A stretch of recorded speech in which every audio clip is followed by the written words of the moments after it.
Hi, it's Jill Schlesinger, and on this episode of Jill on Money, we are going to find out how to take on the world and win. Really, the art of rule breaking is in writing new rules. And this, I think, is the opportunity which is so relevant to us now. What are the new rules that we're going to step into when so obviously many of the rules that we've been following are no longer fit for purpose and in fact increasingly flawed? Welcome to the Jill on Money podcast. I'm Jill Schlesinger, your host, and boy, this is going to be a great interview. I loved this guy. He's one of those people, like when we interviewed Chris Guillebeau and he walked into the studio and I fell in love with him. Sam Conniff Allende is the same sort of human being. He walked into the studio, we hugged like we were old friends. It was a great interview. Sam is a pretty cool marketing expert with a great origin story. When you find out how he became the master of the marketing universe in the UK, you are going to be so impressed. He's written a book called Be More Pirate, or How to Take on the World and Win. And this is really instructive. It's a slim, beautiful little book. You're going to love it. So here's our interview with Sam Conniff Allende. You're listening to Jill on Money with Jill Schlesinger. Sam Conniff Allende. Welcome to the program. How are you? I'm very well indeed. All the better for being here. Thank you for the invitation. God, I just keep talking. I'm melting. I'm so happy. It could be the crappiest book that you wrote. You could be a fraud. I don't care. I'm both of those things. Oh, and you wear it well. Sam, we begin the program with a question. You ready? This is perfect for you because your book is called Be More Pirate, or How to Take on the World and Win. That sounds good. Okay, you ready? Can I have that as an audio clip? Sure. Okay. Best financial, or maybe in your case, best career decision you've ever made? Best financial or career decision that I've ever made. The truth is, you rarely know, do you? In retrospect, I could make them sound like they were good decisions. In retrospect, doing this book was a good decision. If you were to ask my wife, which is a good, always, I think, teller of the truth, the day the manuscript was due was the same day my second daughter was born, which was the same day I got my P45 from the agency that I'd run and turned into a global organization over 15 years. So it seemed like a rather bad decision as we came into a new year and a new chapter of our family with no foresight to any income whatsoever. But here I am 1 year later with an entirely new perspective and a global opportunity and a book being released in multiple markets. So I think it's really about the risk. Rarely is the decision necessarily the right or best thing you've done. It's your tolerance for risk in the moment. So let's go back a second. You are born and raised in London? I am. And you came out of school and went into marketing directly? What's your background? I grew up in South London. I went to a pretty rough school. My father had died when I was quite small, so I grew up with my mum and my grandma. And I don't know, I always had this sense of injustice. Partly, I think, the loss of my father, partly because I was in these pretty, I was well-supported middle-class background. My mum was a teacher, my dad had been a lawyer, in these quite rough school environments. So I had this real sense of unfairness, and I really hadn't percolated through that I wanted to make a difference. So in my teenage years, I knew that education wasn't for me, and I started a band. I got kicked out of the band. What did you play? Well, I didn't. I couldn't sing. You couldn't sing and you didn't play an instrument. I wonder why you got kicked out of the band. Well, I came up with a name. Well? And I then was made the manager at 15. And I got us our first gig and I put it together in a scout hut. Got my sister's boyfriend to sell some beer. I walked away with £250 and that was it. The entrepreneur gene, whatever it is, was unlocked. Hatched. Couple more years not really paying attention to college, doing club nights and gigs, and left home, discovered chefing. So I was part chef, part late night rave promoter, one kind of funding the other. And that got me into an awful lot of trouble. I traveled the world managing bands and looking after DJs. Any bands that we have heard of being the old fart that I am, and Mark plays an old fart in the control room? Definitely not. No. These are like super hip bands that we would never know. Yeah. Some DJs, some bands that you would definitely never have heard of. In my misspent youth, I got quite a few death threats. I'm still banned from Japan. Got in all sorts of really good kind of life lesson trouble. And these raves that I was putting on, they have this kind of subtext of do something different, change the world. Right? I'd even print that on the flyers, right? And I had no idea how dancing till 6 a.m. was changing the world, but it kind of made sense in my blurry mind. And it turned into a business overnight. I I was designing all these flyers, I was printing a load of material, I was filling events, and it turned into a promotions company. And I didn't expect that. I got a warehouse. We called it Don't Panic. And it was the beginning of this real explosion in dance music. A lot of brands started getting involved in some of the big festivals and events. Ibiza became a commercially recognized opportunity. Lots of money came flooding in. And so you didn't realize it now, but in retrospect, I was at the epicenter of a huge commercial transition of an underground moment that then became a commercial property. And we were fundamental to that trend. And the publication that we then produced was this really flyer pack. You came out of a nightclub, you couldn't escape my packet of flyers. I then had a network going around the country of young guys giving out these flyer packs. Everybody came to us to get their materials produced. Pre-social media, this is late 90s, it was an incredibly fast marketing conduit to the streets. So brands began to take notice. A couple of the guys that I'd built up an awful lot of credit with, I hadn't really realized because I wasn't running a very successful, dual ledger. I didn't know what the hell I was doing. I think it was my 22nd birthday, and they turned up having calculated that I owed them about £250,000. You owed them.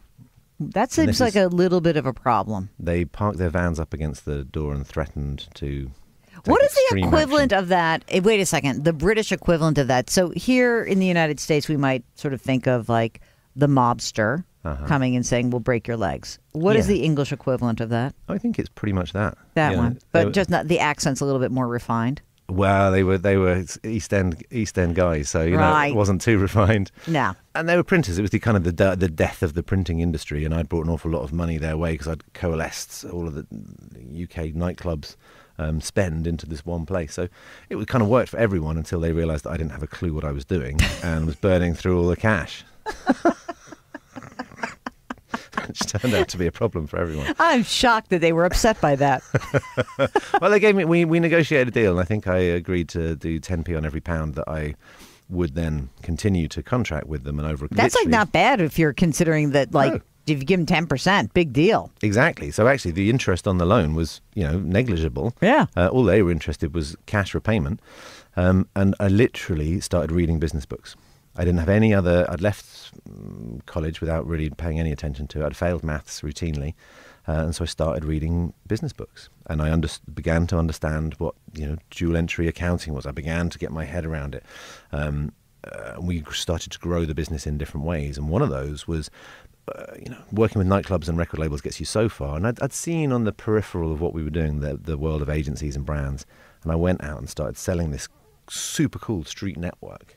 I mean, we were, the Vice guys? Yes. So in those early days, we were helping Vice launch the magazine in the UK. So we were both at that kind of real grassroots level. And we began talking to those guys and us, breaking into the world of brands and agencies. And that was how I traded us back into profit. Instead of just doing £5,000 deals for some more flyers, I found the guys who would spend £50,000, getting their stuff out onto the streets. They were buying the credibility that we had. And I at once both sold the soul of this really super cool bit of youth culture and taught myself how to run a business and discovered the power and also the problem with marketing. We know what the power is. What is the problem with marketing? Selling shit that we don't need to people who don't want it. Yeah, that is a problem. It is a problem. You were in marketing, you sold that concept, you sold stuff, and you found out the problem, but you kept doing it because you had to make a living. Well, I didn't. I stopped there and then. It was the turn of the century. Thinking back, Enron were the poster guys of CSR at the time. Nike were the poster guys of sweatshop labor. Right. No Logo had just been published. We were in a very different conversation. The September the 11th takes place. The whole world seems like it's shifting on its fulcrum. And there's this nascent conversation about consumerism and the world's biosphere capacity. Currently, we're about 60% over our biosphere capacity. It's simply unsustainable. And that makes you start to really wonder whether the idea of consumerism is in some way flawed. And if so, advertising is potentially a signature on humanity's own suicide note. So what is that industry going to do about it? And so I came up with an idea. Could I start, having learned all I had, an ethical marketing agency, or was that an oxymoron? Could they coexist? Could you begin to use the power of brands and their influence, but to effect positive change, not just shifting more units of pointless product X? And so when did you really begin that in earnest? The early 2000s? 2001. let's do two distinct periods. 2001 until the financial crisis. Okay. What happened in that first period? So I launched Livity as the ethical marketing agency that would take your brand and connect it to the hard-to-reach, cool youth audience. In so doing, we would help you create a campaign with your brand that would also have a demonstrable positive effect. It wasn't just CSR or an afterthought. This would be core to the strategy, with an idea that as a Trojan horse, we would begin to change industry and change business by proving that you can do well and do good at the same time. That was the massively naive plan. Well, why was it so naive? I would say it's aspirational. Is it really that naive? It feels more commonplace now. I think that narrative has really taken hold, and now there's a different criticism of it about whether or not it's shallow. But at the time, yes, it was seen as particularly naive. There was nobody else selling that in 2001, 2002. What happened as the years go by coming into the financial crisis? You're getting some takers, you're making some money, you're building a company. How many people were working for you at that time? So up until 2008, we grew the business to around about 80 people. Wow. In 2000, and it was just after the crisis, we launched internationally, and we'd set up separate offices in the UK. We were testing that out. And I think you'll have seen this from different people you've spoken to. I think even Dan Pink, who I saw you'd spoken to, talks about this.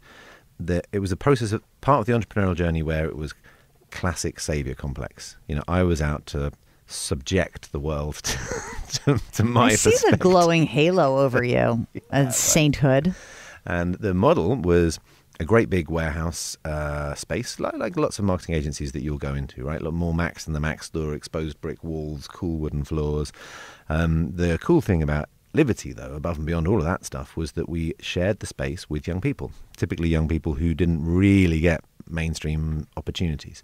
So if there were 50 staff, the measure of success was that there were more young people in the office than there were full-time staff. So Brixton is like, or was then like South Bronx, or you know, a bit of a tough area. Lots of challenges going on. Clients wouldn't normally want to go that far, you know, outside the classic agency neighborhood. But what took place was this really interesting melting pot, because the young people who were involved in gang-related crime could help inform a campaign that we might be working on for the Met Police far better than anyone else. And if we got the PlayStation brief, actually, who else do you want to talk to other than, you know, fairly hardcore bunch of 16-year-old gamers who would never speak to that brand? And suddenly this kind of mid-layer that most agencies or any kind of business relies on of research and insight, which is largely done by some well-educated middle-class individuals who have their own filters over it and done in a quiet room. Suddenly we had this raw access. We had thousands of kids coming through the door. They were stealing the opportunity from us to be listened to be taken seriously. They could get their hands on our projects. You could have a young man coming off the street, sunglasses on, hood up, called Knowledge or Pace.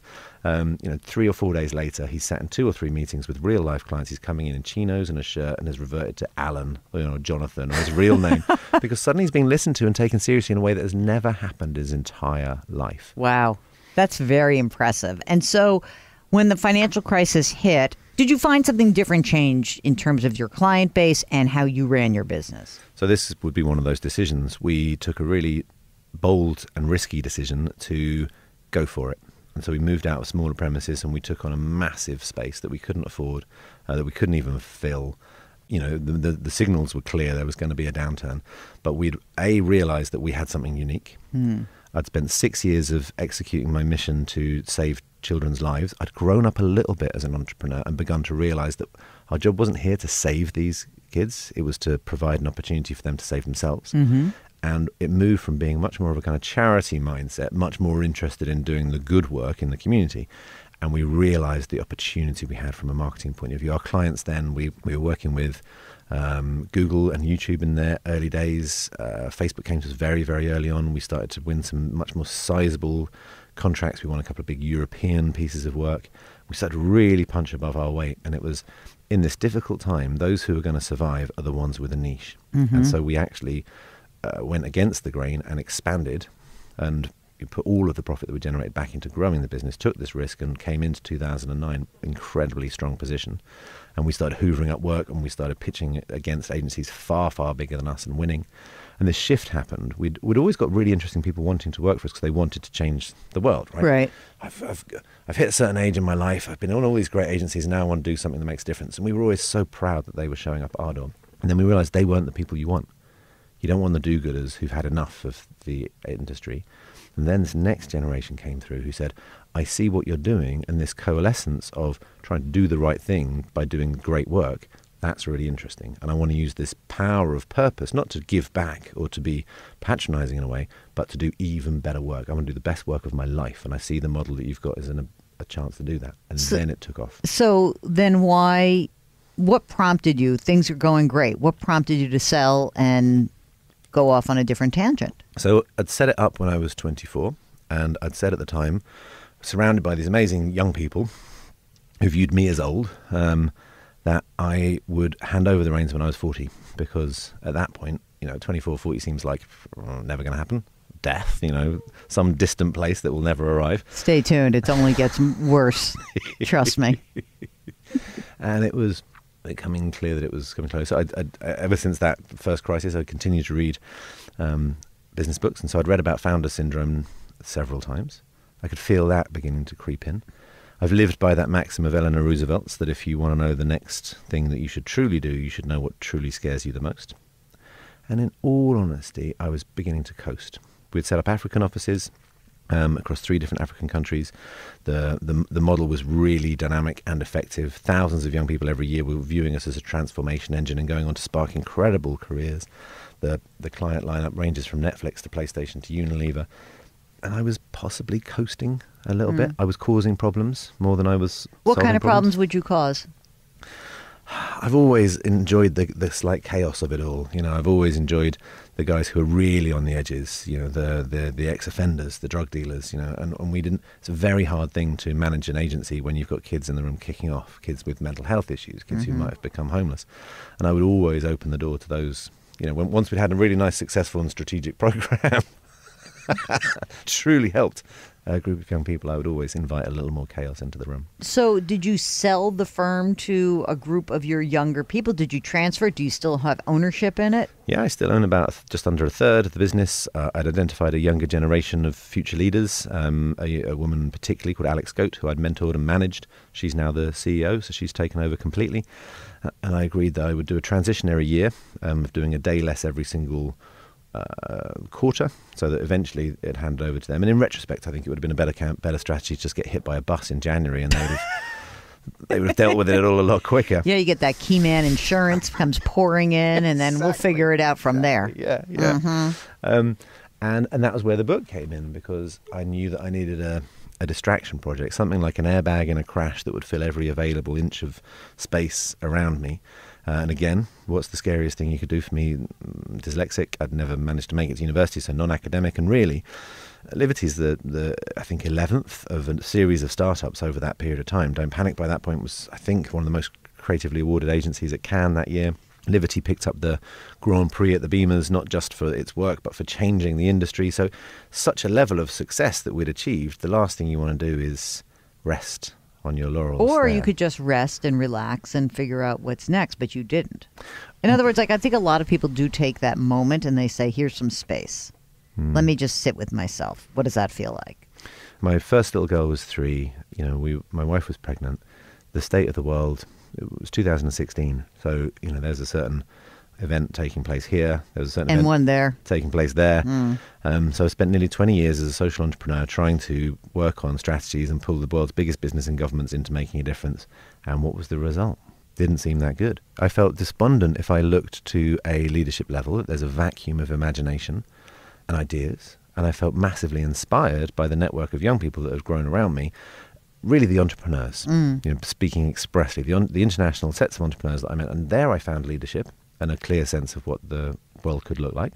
And all the really senior guys I look to, there's a lot of talk of disruption, transformation. Yeah, it's a lot of baloney as well. And I worked with successive prime ministers in the UK, and gradually that feeling of, as you grow up, waiting to meet the grown-ups, and they're just not there. There is no grand plan. Did you have an inkling of going into politics yourself? Yeah, absolutely. I've always been attracted to it until I spent enough time in Westminster to realise that that's not the place currently that change is going to be made. There's a place for policy and regulation, of course, but it's mired with so much else. I don't think that it is, of the different levers we've got, the chance to make a change, it has a limited ability to move as fast as the change that's required. And I don't see very few organizations actually moving at that kind of speed or galvanizing in a large and consensus form around the bigger challenges that we've got. Okay, so now this leads us to the book, which is like your publisher is probably thinking, Jesus, Jill, just get to the book. We're trying to sell books here. Why are you doing this? Probably. Yes. Not you, though. We're having fun. The book is called Be More Pirate. How did you come upon the pirate theme? What got you there?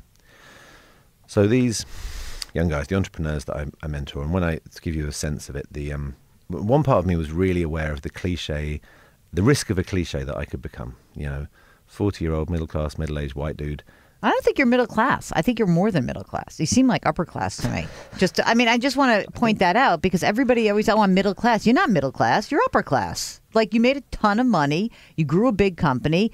So you're upper class. Okay. You didn't go to Oxbridge, but you got money. Let's just say that you're not you're the cliche of the cliche. White, rich do-gooder.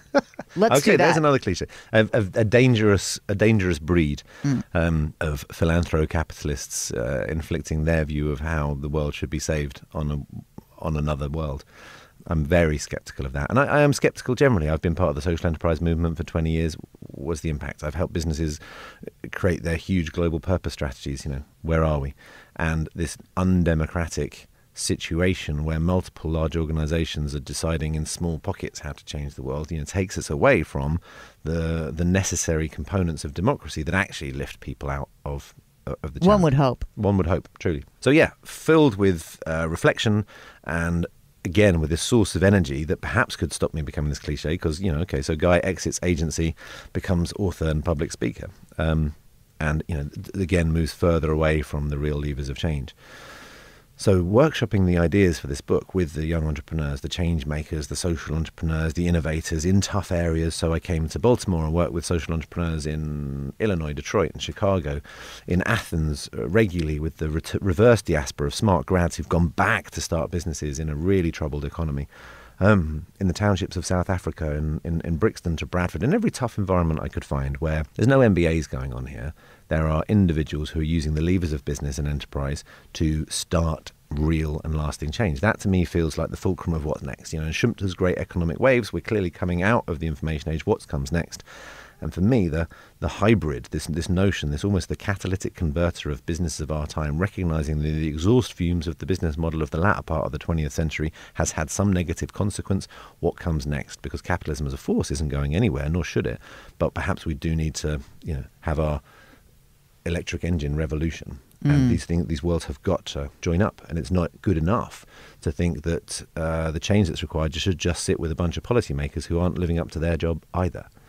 So that revolution, that integration is what fuels my interest. And I wrote the first 20,000 words of a book that was the most boring, patronizing TED Talk of a book that the world's ever seen. Hey, I have a lot of proposals that are in the drawer that my agent's like, wow, that was bad. Hey, my agent said to me, at one point I used this analogy about like Weight Watchers, and he's like, okay, what you just wrote is a proposal that says eat less and exercise more, and it's really boring. That was this. It was called Purpose First, and it was the argument for a renaissance of business. I'm exhausted listening to that title. I sat down with some of the guys that I work with, these young men and women, and they were like, Sam, what's happened to you? Where's all that? Where's all your where's all the pirates? And I went back to my desk and I wrote down this note, where are all the pirates? And it's a metaphor that I've used, many business leaders have used. There's a Steve Jobs quote on the front, the famous one, I'd rather be a pirate than join the Navy.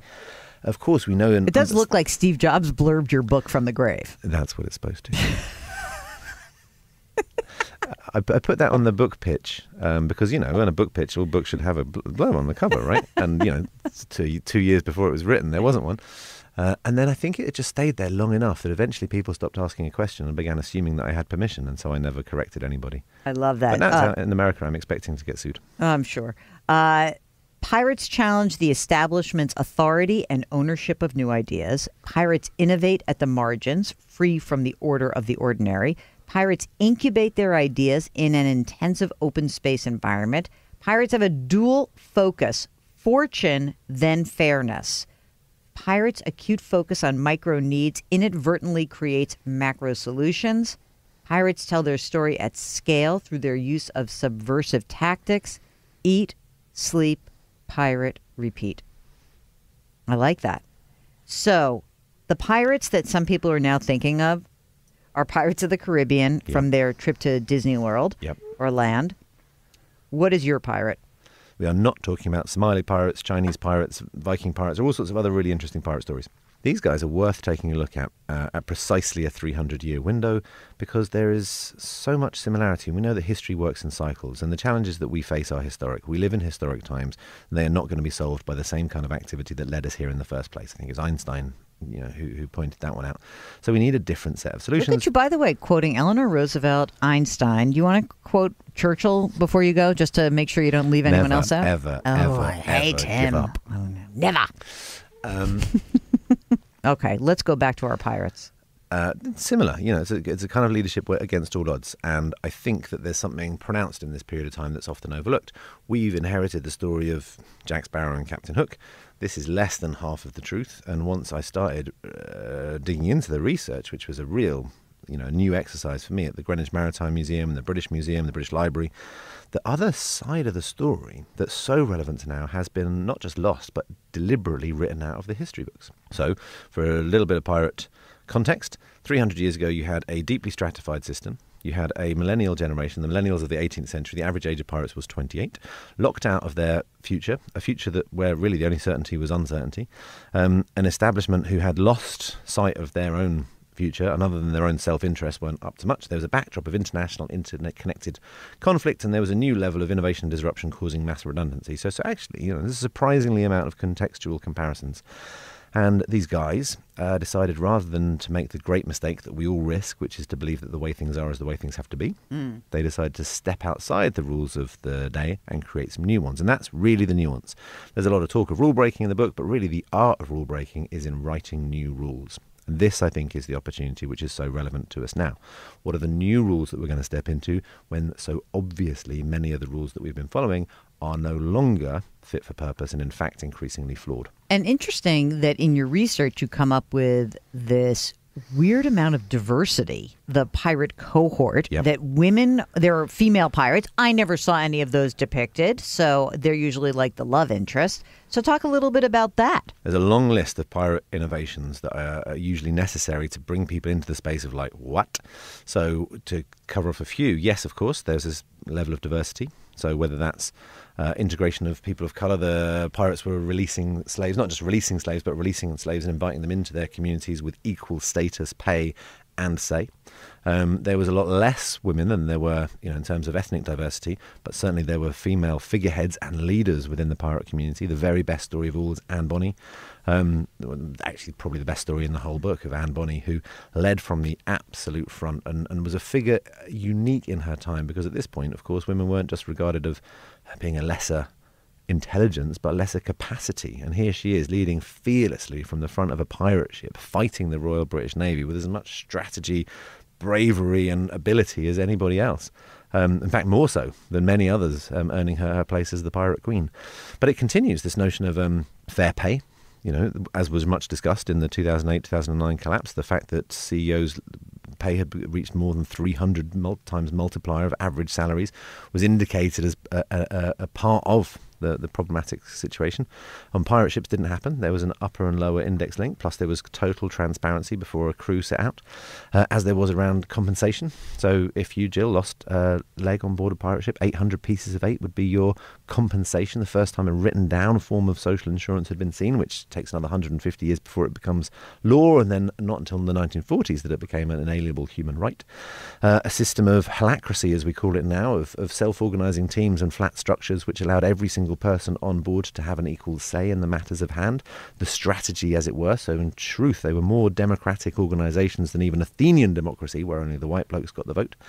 There was a system of dual governance which predates the Companies Act or the Charities Act, or really even any two-house system of democracy, where the quartermaster was given equal say to the captain who had in charge of the strategy, and a captain that could be voted out at any moment, given a true level of accountability that we rarely see in any kind of leaders.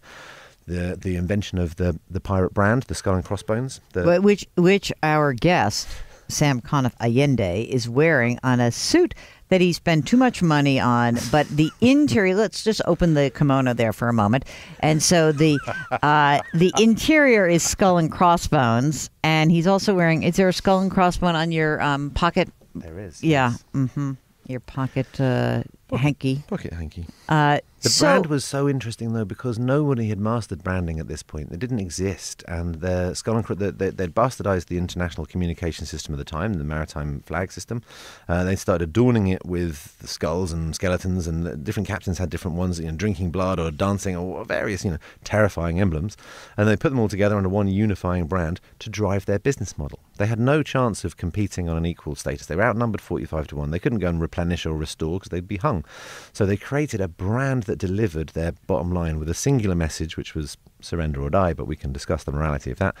But it drove a business model and made them effective. And it actually also made them, according to some pirate economists, one of the more peaceful organisations at sea at the time, because it was not in their interest to have recourse to violence. And even the most famous of all pirates, Blackbeard, who really is the archetype of the pirate brand, there's no historical record of him actually ever killing anyone, which kind of really underlines that point about the power and potency of their brand delivered so well, the message that took them around the world, and kind of informs that which we know now, but none of the remainder of those innovations, which are comparable with the Second World War or the turn of the 19th century or the dawn of Silicon Valley, for when a small group of humans stood up against extraordinary odds and proved incredible results. What should we take from this going forward? There are a lot of people who are listening to this. They're like, okay, I'm not a leader. I'm not an entrepreneur.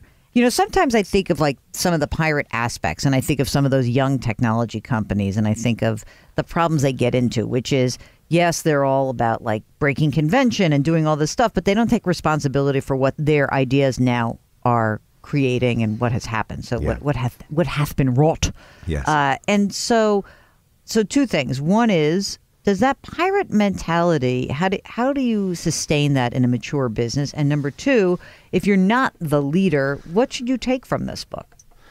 So both excellent questions, and dawned on me early on. I didn't want to just write this book for entrepreneurs or my immediate kind of circle. And as I was testing and workshopping the material, what became much more interesting was not the group who immediately self-identify as pirates, the rogues, the rebels, and all the kind of the entrepreneur crew.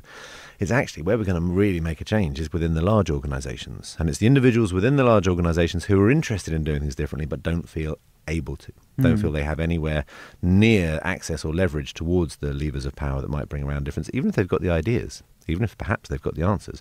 Rarely do they have a forum to be listened to. So and if that's you listening, that is absolutely who this book is designed for. How do you bring about a change within a large-scale organization to meaningfully make a difference? How do you use these principles to not just come to work and do your job, but to come to work and do the best job of your life? That's what this is about. We all know that the situation we face on a big scale, whether we're talking about the threats to the democracy which we must cherish, the environment which we must protect, the economy and the challenges that come with it. These are large-scale problems, and they are our problems. They are the problems connected to all of our businesses. And if in some way we don't think we're addressing them, then we need to widen the aperture of what it's doing. We're either part of the solution or part of the problem, and therefore we have to make a choice. And by we, I mean you, dear listener. Yes, and so how? So I've identified these 5 steps, these 5 kind of parts of change that the pirates seem to use, and then I've brought them into the 21st century, and that's how I found my modern pirates. And they move from the simple act of rebellion, an empowering moment for every single individual within any organization to just break the rules and see what happens, and chances are very little will happen. This notion of seeking forgiveness rather than permission to enter into new territories. Right, because it's so much easier for someone above you to say no than yes. I learned very early on how small my marketing budget was going to be, and I was going to really have to bring my own ideas and the ideas of the book to bear.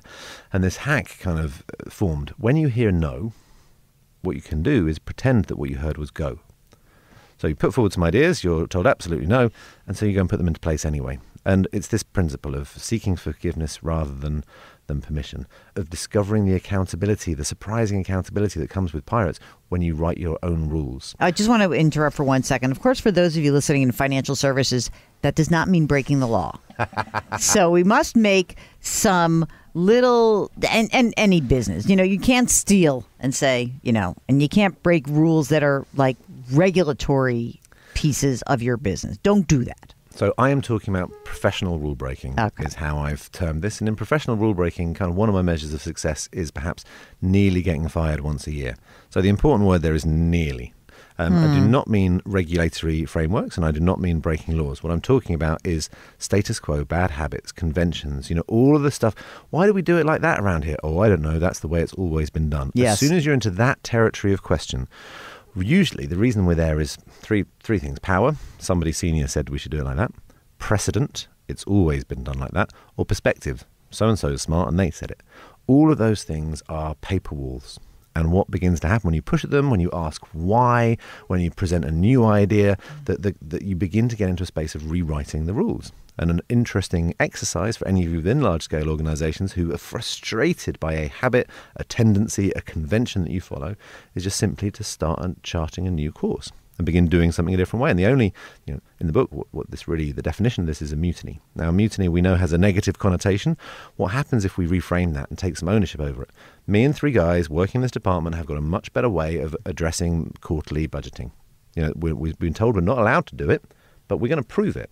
We're going to use the kind of agile approach of technology. We're going to use the bravery of pirates, and we're going to stand up and know that we're professionals and we're doing the best thing and the right thing for this organization. Because actually, if you say that, I'm sorry to interrupt, but if you do say, like, what is the best thing for the organization, and you found the best thing for the organization, that's when I think it's worth breaking convention. It may not be the best thing for your boss, but if you're putting like the corpus of this organization first, then I think that's an interesting risk to be taking. Professional rule breaking is about getting to a place of doing your best work, being your best self at work. The ability we all have to stand up against the world and change the world is there. If you're a threat, if something you passionately believe in, if those who you love are at risk, everyone will stand up. But we don't bring that notion to work, even though our career is so important. Most of us love the organizations we work with, and we know it's got to be pushed in a direction of significance and meaning, yet we acquiesce. And why do we say do that? yes? Because we're wimps. Well, I think we're in fear of losing our jobs, or that notion being... Change is scary. Change is scary. And I think really, when I've asked this, and I've asked it in many, many workshops, it comes down to 3 things. Projection of fear. They don't want me to do this. Perception that it might go wrong. Or admin. I've just got too much on my plate. And those aren't good enough reasons not to bring your best world-changing self to work, to do the kind of work that is your legacy, that is the work that will change this organization, to do something that you're deeply proud of. And that's what this book is about, using the accessible points of pirates as people who set out to do things differently in a positive sense, to give you that moment of confidence to try something new and prove that it can work. All right, before I let you go, we talked about your best money or career. What was your worst?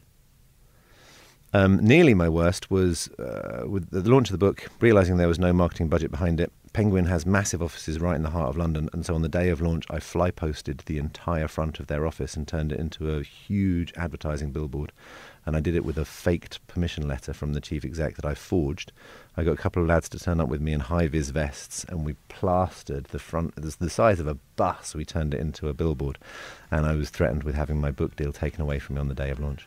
Oh, my God. I love that one. Sam Conniff Allende, thank you so much for joining us. It's been a pleasure. Thank you very much indeed. Thank you so much to our guest, Sam Conniff Allende. The book is called Be More Pirate.